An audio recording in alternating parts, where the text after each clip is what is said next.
Olá pessoal, no vídeo de hoje vamos começar a falar sobre análise combinatória.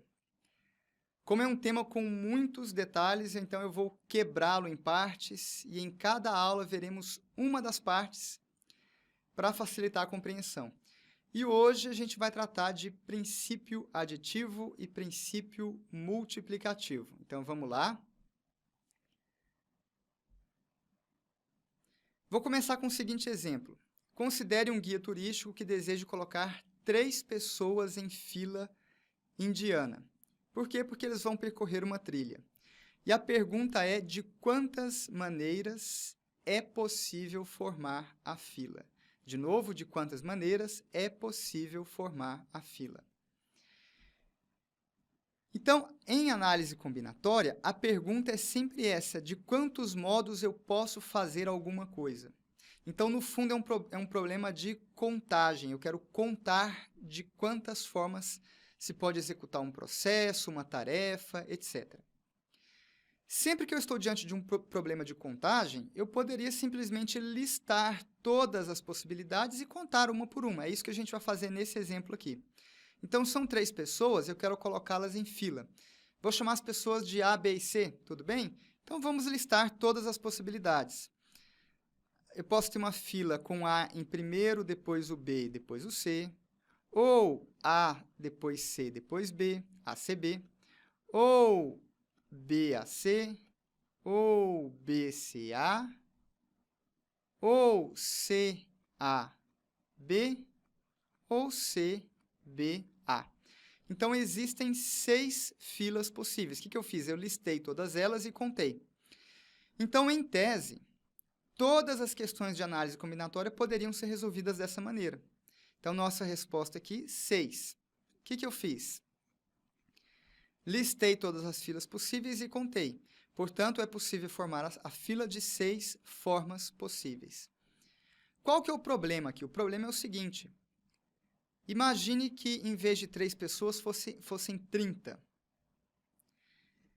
30 pessoas, para você listar todas as filas possíveis, você gastaria horas fazendo. Se a sua prova de vestibular, de concurso, tem 3 horas de duração, 4 horas, você gastaria todas essas 3, 4 horas numa questão de análise combinatória. Então, em análise combinatória, a gente vai fugir disso. A gente vai tentar procurar outros mecanismos que substituam essa necessidade de listar todos os casos e depois contar. Então, a gente vai, entre aspas, procurar mecanismos que nos propiciem contar mais rapidamente, tá? Para a gente entender, vamos começar então falando do princípio fundamental da contagem, que também é chamado de princípio multiplicativo. O exemplo é esse aqui. Em um laboratório, são realizados experimentos de reprodução com 3 machos e 4 fêmeas. Então, eu tenho 3 machos e 4 fêmeas de ratos ou de qualquer outro bicho, e eu vou começar a cruzá-los para estudar a descendência desse casal. Então, o experimento envolve o cruzamento de um macho e uma fêmea, e a pergunta é quantos casais diferentes podem ser formados para a realização do experimento. Então, mais uma vez, a gente pode listar todos os casos possíveis e depois contá-los. É isso que eu vou fazer. Então, eu vou listar todos os casos possíveis e depois vou contá-los. Vou chamar as fêmeas de 1, 2, 3 e 4. Então, chamei as fêmeas de números. A fêmea 1, a fêmea 2, a fêmea 3 e a fêmea 4. E os machos eu vou chamar de letras, A, B e C. Então, eu posso cruzar a fêmea 1 com o macho A, ou com o macho B, ou com o macho C. Para a fêmea 2, a mesma coisa. Para a fêmea 3, a mesma coisa. Para a fêmea 4, a mesma coisa. Então, vamos contar agora quantos casais nós temos. Nós podemos ter fêmea 1 com macho A, primeiro casal, com macho B, segundo, com macho C, terceiro, ou a fêmea 2 com macho A, quarto casal, quinto, sexto, sétimo, oitavo, nono, décimo, 11º, 12º. Então, de novo, listei todas as possibilidades e depois contei. Resposta, 12 casais. Podemos formar 12 casais. Ótimo, listamos todos eles e contamos. Mas, Vitor, não tinha uma forma mais rápida de fazer? Tem. Basta a gente pensar da seguinte forma. Eu posso escolher 4 fêmeas. Eu tenho 4 opções de fêmeas. 4 opções de fêmeas.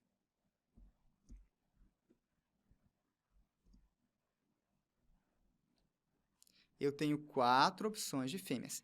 Escolhida a fêmea, eu tenho 3 opções de macho. Então, para cada fêmea, eu posso escolher 3 machos. 3 machos para cada fêmea. Ora, se são 4 fêmeas e para cada fêmea eu tenho 3 opções de macho, basta multiplicar e eu obtenho o mesmo resultado, 12, sem precisar listar todos os casais e depois contar. Entendeu? Isso aqui fica mais fácil se a gente montar uma tabelinha. Vou montar uma tabelinha. Nas linhas eu tenho os 3 machos, macho A, macho B, macho C, e nas colunas as 4 fêmeas, fêmea 1, 2, 3 e 4. Então, por exemplo, esta célula aqui em amarelo representa macho A com a fêmea 1. Esta célula aqui em verde representaria o casal macho C, fêmea 2. Esta célula aqui em azul representaria o macho B com a fêmea 3. E esta célula aqui em rosa representaria o macho A com a fêmea 4. Então, cada célula representa um casal. Então, no fundo, eu tenho uma tabela. Essa tabela tem 3 linhas, uma linha para cada macho. E 4 colunas, uma coluna para cada fêmea. Quantas células eu tenho? Ora, se são 3 linhas com 4 colunas, dá 3 vezes 4, 12 células. 3 vezes 4, 12 células, é isso. Por que 3 vezes 4? Porque eu tenho 1 vezes 4 células na primeira linha, 2 vezes 4 células na segunda linha, mais 1 vez 4 células na terceira linha. 4 células, mais 4 células, mais 4 células. 3 vezes 4 células. Por quê? Porque são 3 linhas. E em cada linha são 4 colunas, 4 células. Então, 3 vezes 4. 3 linhas vezes 4 colunas. 3 machos vezes 4 fêmeas. Então, colocando em forma de tabela, fica mais fácil entender. Esse é o princípio multiplicativo ou princípio fundamental da contagem. O princípio fundamental da contagem também pode ser chamado de princípio multiplicativo. O que eu fiz? Eu quebrei em etapas, a etapa das fêmeas e a etapa dos machos. Uma etapa, a etapa das fêmeas, poderia ser executada de 4 maneiras. A etapa dos machos, de 3 maneiras. E aí o princípio multiplicativo, basta multiplicar. 3 linhas com 4 colunas. Quantas células há? 12.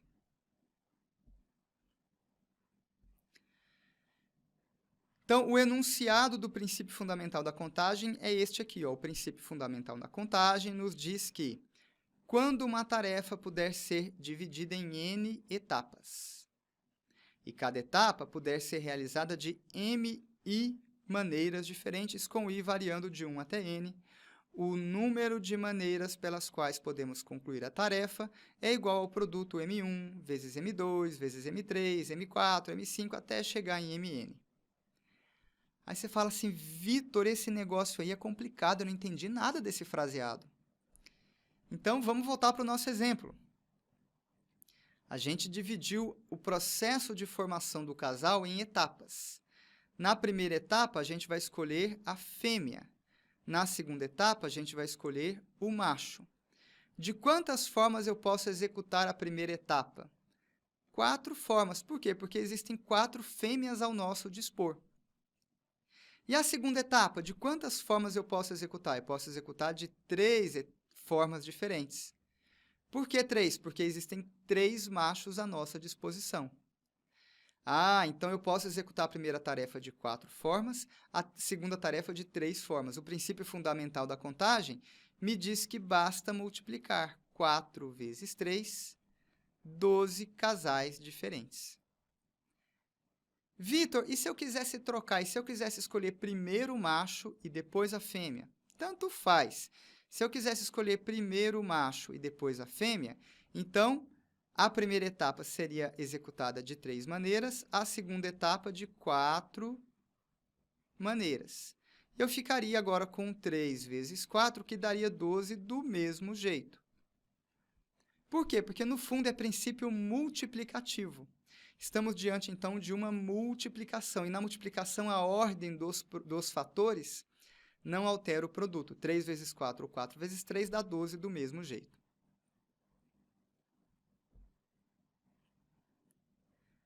Agora, um detalhe muito importante sobre o exemplo acima.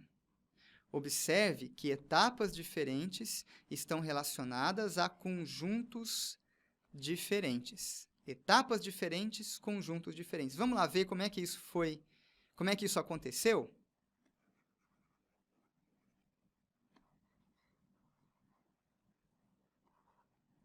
Então, a primeira etapa eu preenchi a partir do conjunto F, do conjunto das fêmeas. Conjunto das fêmeas, as fêmeas a gente chamou de 1, 2, 3 e 4. Então, para a primeira etapa, eu vou pegar um elemento do conjunto F. Para a segunda etapa, eu vou pegar agora um elemento do conjunto dos machos, conjunto M. E o conjunto dos machos, temos os elementos A, B e C. Então, etapas diferentes são relacionadas a conjuntos diferentes. A primeira etapa é relacionada ao conjunto F, a segunda etapa ao conjunto M, tá? Quando isso acontecer, basta aplicarmos o princípio fundamental da contagem. Pronto. Basta multiplicar. 4 vezes 3 ou 3 vezes 4 dá 12. Só multiplica e corre para o abraço. É bem simples. Lá na frente, em outra aula, a gente vai ver outro tipo de problema em que mais de uma etapa estiver relacionado ao mesmo conjunto. Por exemplo, se eu precisasse de 2 fêmeas ou de 2 machos. Então, eu vou colocar agora 2 machos para competir para ver qual deles é o mais forte. Então, a primeira etapa será escolher um macho, a segunda etapa também outro macho. Então, eu terei mais de uma etapa relacionada ao mesmo conjunto. Aí começa a gente a precisar saber alguns detalhes. Se há reposição, se não há reposição, se a ordem de escolha é importante, se não é importante. E esses detalhes vão dar origem a combinações, arranjo, permutação, etc. Permutação com repetição, combinação com repetição. Mas isso é matéria para outra aula. Então, essa parte aqui de baixo é só uma observação, é um parêntese, que haverá problemas específicos em que mais de uma etapa estão relacionadas ao mesmo conjunto. E aí nós vamos cair nos casos de arranjo, combinação, permutação, permutação com repetição, etc. Na aula de hoje, a gente vai ficar com o caso mais simples, que é esse aqui de cima. Então, vamos limpar a tela.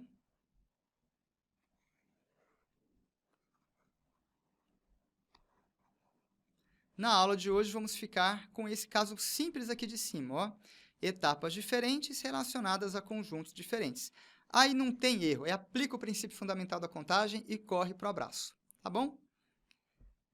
Para a gente praticar, vamos ver um exemplo aqui. Josefa vai sair hoje à noite. Ela dispõe de 5 vestidos, 4 bolsas, 10 pares de sapato. Sabendo que Josefa usará nessa noite um único vestido, uma única bolsa e um único par de sapato, de quantas maneiras ela pode se vestir? Então, maravilha! Vamos dividir o processo em etapas. Na primeira etapa, ela escolherá o vestido, na segunda etapa, a bolsa, na terceira etapa, o sapato. Vestido, ela tem 5 vestidos diferentes, então a primeira etapa pode ser preenchida, executada de 5 maneiras diferentes. Ela tem 4 bolsas à sua disposição, então a segunda etapa pode ser executada de 4 maneiras diferentes. e ela tem 10 pares de sapato, então a última etapa pode ser executada de 10 maneiras diferentes. Reparem que etapas diferentes se referem a conjuntos diferentes. Aqui eu estou analisando o conjunto dos vestidos, aqui o conjunto das bolsas e aqui o conjunto dos pares de sapato. Então, quando é assim, multiplica e corre para o abraço, né? Só multiplicar 5 vezes 4 vezes 10. 5 vezes 4 dá 20, vezes 10 dá 200. Então, Josefa pode se vestir de 200 maneiras diferentes. Reparem que eu não precisei listar todas essas maneiras para depois contar. Eu não precisei fazer vestido 1, com bolsa 1, com sapato 1, vestido 1, com bolsa 2. Eu não precisei fazer isso. Eu usei o princípio fundamental da contagem para ir mais rápido. Outra observação interessante, o princípio multiplicativo está associado ao conectivo e.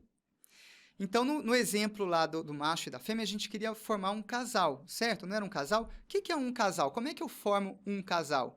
Eu escolho um macho e uma fêmea. Então, tinha uma letra E implícita, o conectivo e.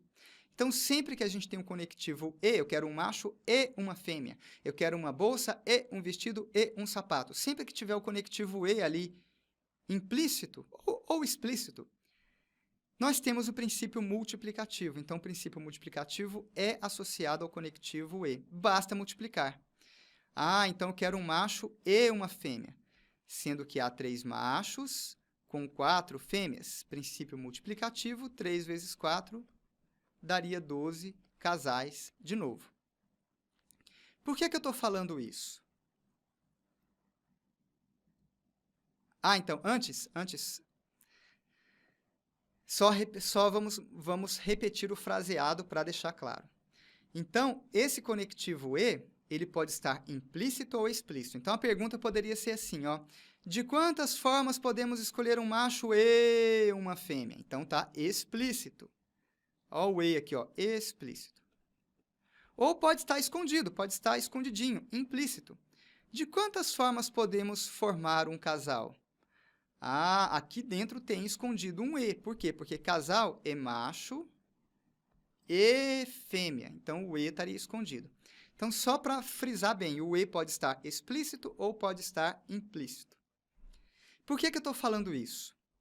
Porque, às vezes, a gente pode ter o conectivo ou. Exemplo.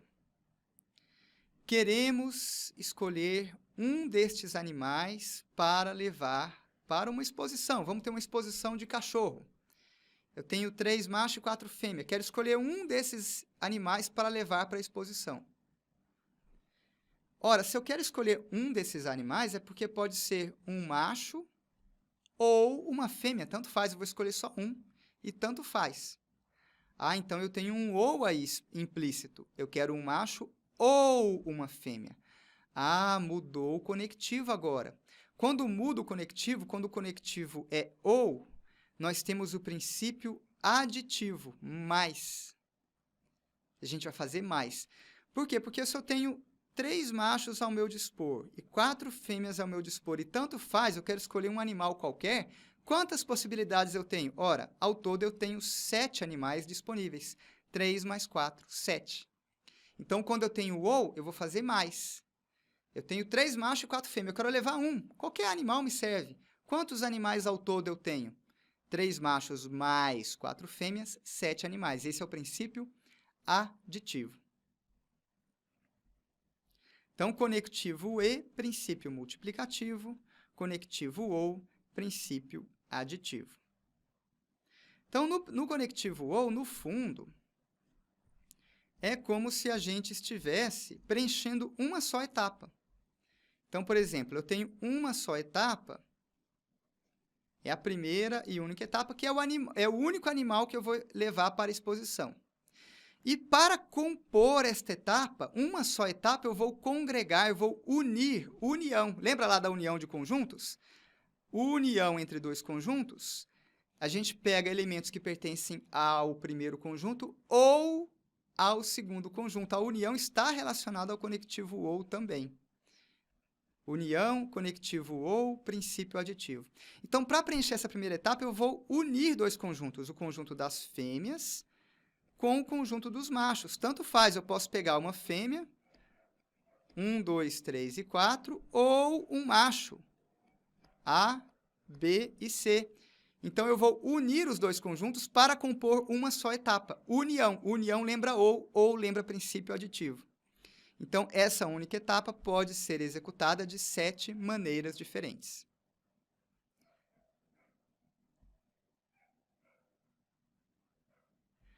Para a gente frisar mais uma vez, sempre que o conectivo for ou, usamos o princípio aditivo, ou seja, nós vamos somar em vez de multiplicar. E, no fundo, no conectivo ou, estamos diante de diferentes formas de executar uma só etapa. Ó, eu estou juntando o conjunto, o das fêmeas e dos machos, para uma etapa só.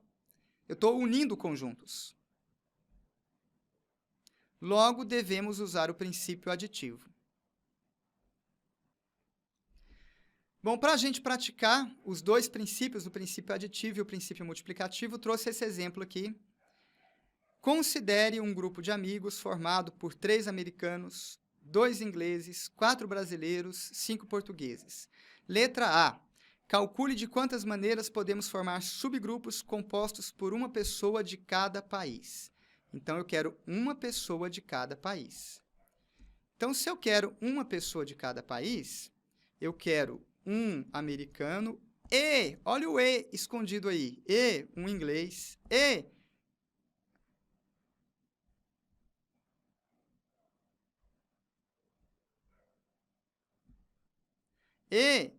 um brasileiro e um português. Então, eu tinha um E escondido ali. Deixa eu centralizar isso aqui. Vejam que eu tinha um E implícito. Porque se eu quero uma pessoa de cada país, então eu quero um americano e um inglês e um brasileiro e um português. Quantos americanos tem? Bom, a gente tem 3 americanos e 2 ingleses. Então, são 3 americanos e eu multiplico. 2 ingleses, depois multiplico. Quantos brasileiros? 4 brasileiros e 5 portugueses. 4 brasileiros e multiplico 5 portugueses. Então, pronto, só multiplicar agora. 3 vezes 2 dá 6, 4 vezes 5 dá 20 e 6 vezes 20 dá 120. Então, é possível formar 120 grupos e eu não precisei listar todos eles e depois contar. Resposta 120. Eu poderia também resolver na nossa tabelinha tradicional. Separo em etapas, em cada etapa eu escolho uma nacionalidade e começo com um americano. Existem 3 americanos disponíveis. Depois, ingleses, nós temos 2 ingleses, brasileiros, 4 e são 5 portugueses. Aí é só multiplicar todo mundo, o princípio fundamental da contagem, e vai dar 120 de novo, tá bom? Aí você escolhe se você usa a tabelinha ou se você faz dessa forma aqui, vai dar certo do mesmo jeito.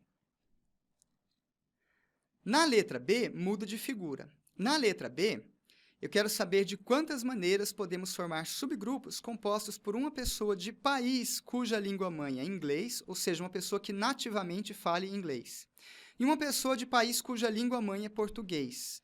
Ah, mudou o problema agora. Então, na letra B, agora, então, eu quero... Antes de mais nada, olha só, ó. Reparem que eu tenho aqui, ó, e uma pessoa de país cuja língua mãe é português. Então, eu tenho um E explícito, certo? Eu já tenho um E explícito. Então, eu vou querer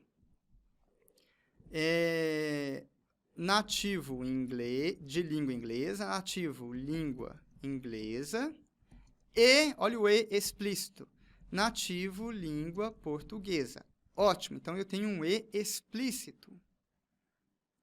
Excelente. Olha o E explícito aqui, ó, bem explícito. Ótimo, mas não terminou ainda.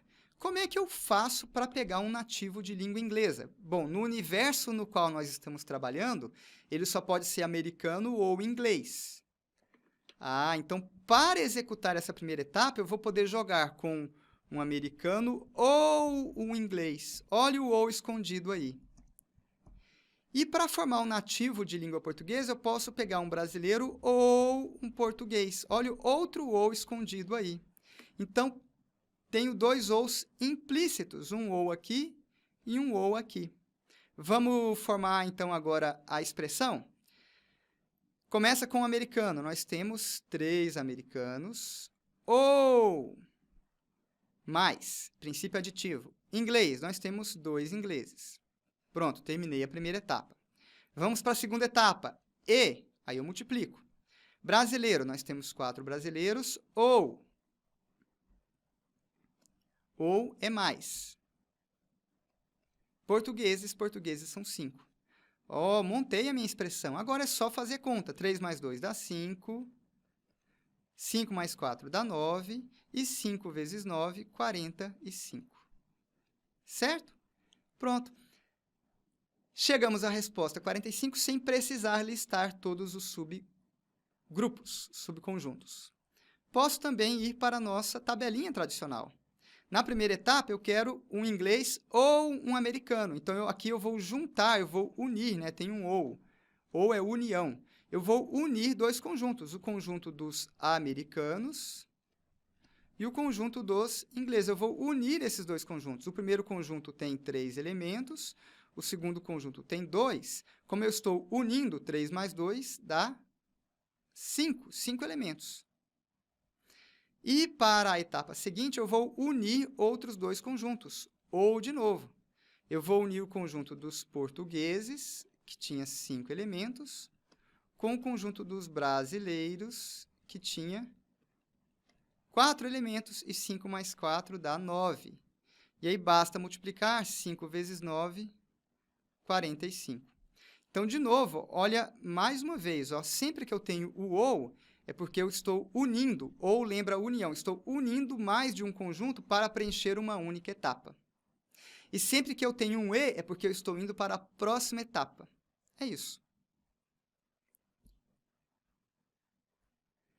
Mudando o fraseado, no princípio aditivo, nós estamos intra-etapa, estamos juntando conjuntos, ó, juntei 2 conjuntos aqui, eles estão todos dentro de uma mesma etapa, nesse caso aqui era a primeira etapa.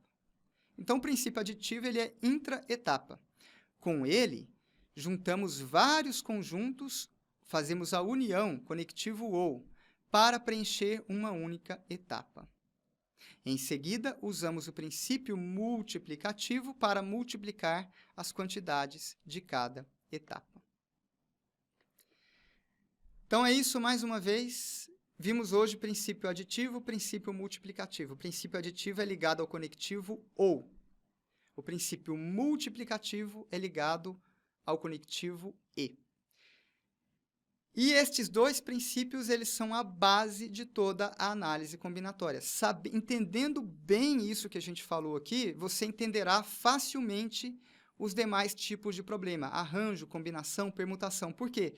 Porque os demais tipos de problemas são aplicações práticas, são casos particulares dos princípios aditivo e multiplicativo. Encerramos por aqui este vídeo. Bons estudos e até a próxima!